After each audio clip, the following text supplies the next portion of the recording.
know where we're going, but we don't know where we've been. And we know what we're knowing, but we can't say what we've seen.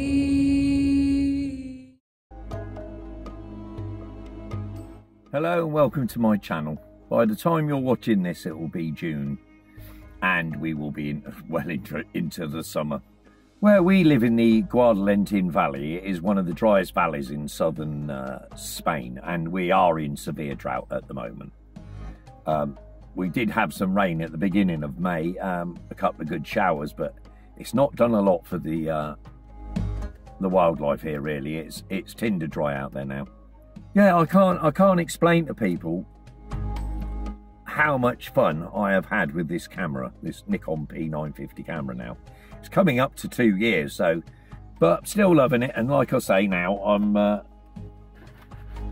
put that there and put it back again. I am now using a beanbag in the car. It's so much easier.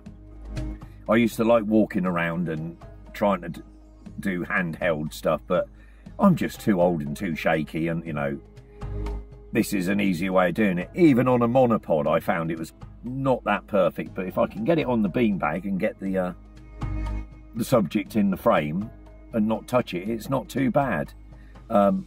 Perhaps I should call this episode a beanbag special, because that is what I've done mostly for this last month, because now the weather is getting up into the 30s. It's getting very hot here now, and you've got to use any kind of shade you can find. And the birds don't seem to mind the car. If you can pull up and park up, obviously park the car safely and not on a road.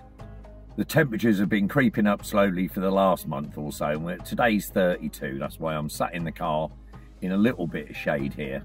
So we're just coming into June now, so we've got June, July, August and September to get through, so it's tinderbox dry already, and even the eucalyptus trees and everything and the fir trees are absolutely suffering at the moment, under a lot of stress.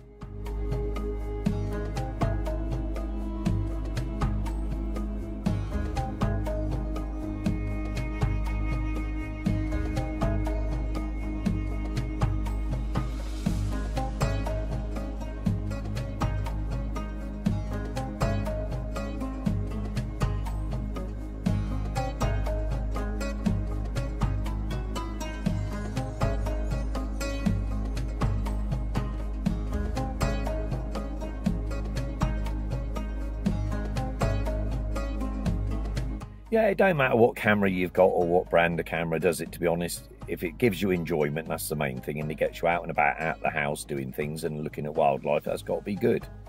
But if it's not in front of you, you can't photograph it. And a lot of the times I go to places and I think, yeah, I find that bird there, and I think, right, I've got to come back tomorrow afternoon or early evening so I get the sun behind me, so I get the perfect shot. You go back the next afternoon, not a sausage, not a dicky bird, nothing's there. So you just got to grab it while you can, you know. Sometimes, I don't like doing backlit, but you just grab it when you can sometimes. I don't think the wildlife reads the same books as I do, because, you know, where you expect to see them at certain times of the day, you don't. And then totally out of the blue, you see them at the wrong time of day, but you just think, God, I can't sit there, or it's the wrong, you know, the sun's in the wrong place, it's not looking good, or it washes it out.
Settings wise, I'm just using manual mode. Shutter speed is usually 1/800th of a second. I seem to find that seems to give me the best results. Sometimes 1,000th in really bright light if I'm out in like the afternoon sun like I am now. Or if it's a little bit cloudy and a bit dull, then I'll go down to 4 or 500ths of a second. And again, then the aperture just depends. If I want to blur the background out, obviously 5.6. If I'm not worried about the background, then f8. My video has improved without a doubt on this camera now, because I am using a beanbag over the last month out the car, because it's just so hot here now. Sitting out in this sun and walking around in it starts taking out of you, especially if you want to cover a few miles. You just can't sit down, and the car gives me a little bit of shelter, and the birds don't mind it, to be honest. You know, sometimes I'll put my camouflage net up with a hole in it for the camera to go through in the beanbag. But so really, if you see a bit of shake in the filming, it's normally because it's been so windy that the car is actually just moving ever so slightly, and that just puts a bit of shake in the camera, especially at 2000mm.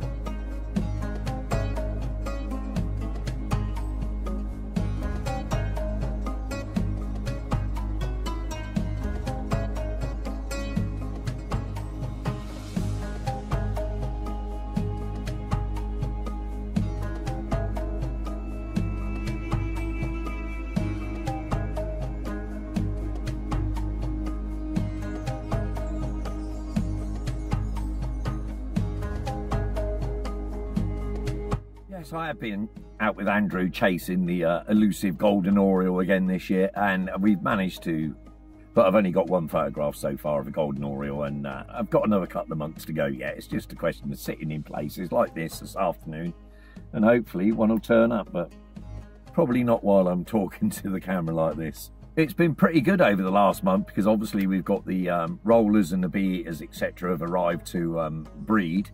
And I absolutely love photographing the bee eaters. I can't get enough of bee eaters and rollers. The bee eaters are so easy to find. You just got to sit and listen for them, and then once you find them, you can track them down quite good. All of the shell duck footage and photographs are actually taken through a chain link fence, which I thought was pretty amazing, really. You know, there's no surprise about it. Most people know how to do this in sports photography, but I didn't know about it until a couple of months ago. Now I think, oh, I don't have to get out of the car and lean over the top of the fence and spook them. I can just sit in the car now and shoot through the chain link fence. Absolutely amazing.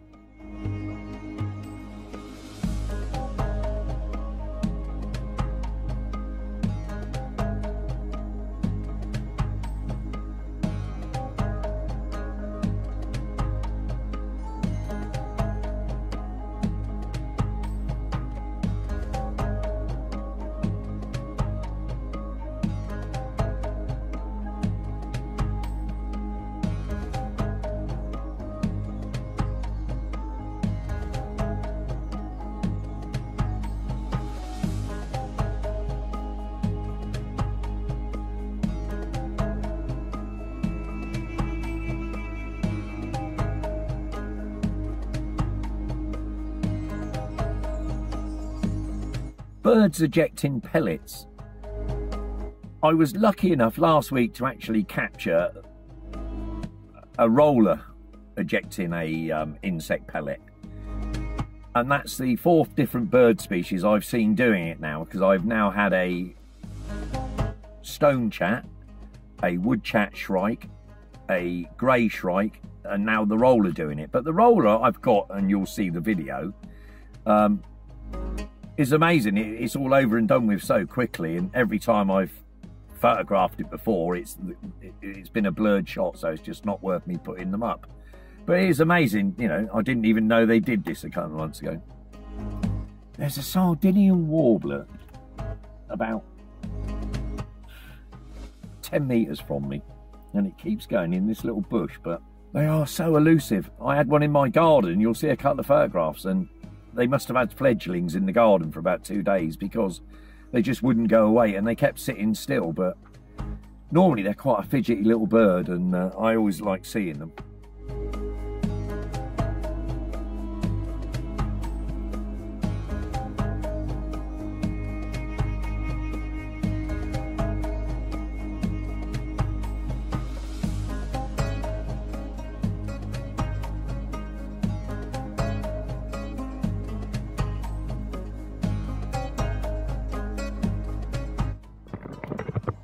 Yeah, there's a golden oriole just keeps coming across there. Yeah, it's been on that tree twice now over the last few days, and obviously me sticking my head out the window won't help, or talking too loud to the camera, but you can't have everything.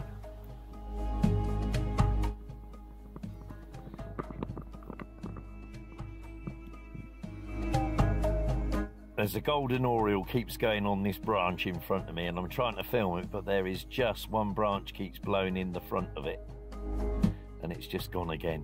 But as you can see, F8, a thousandth of a second.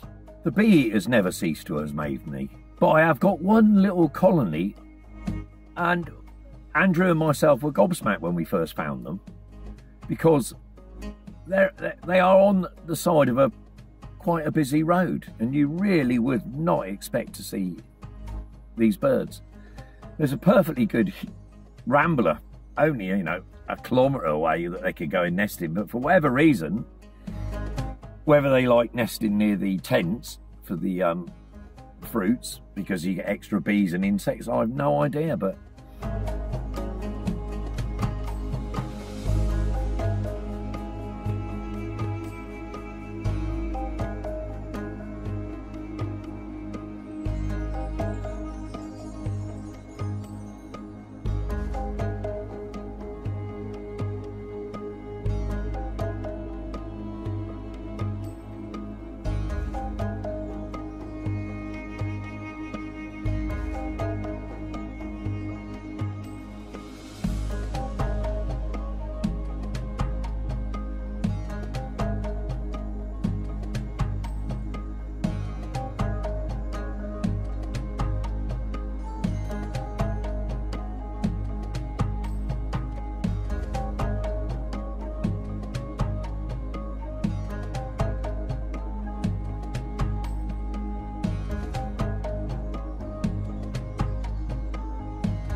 waffling onto the camera for 10 minutes, I don't think there's going to be any birdies left here for me to worry about doing this shot now. But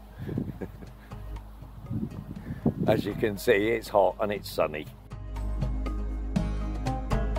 With the rollers, it's just a question of driving round. I've got 5 or 6 nesting sites, and I like to park a few hundred metres away, and you'll usually find them on a post or something on the side of the road.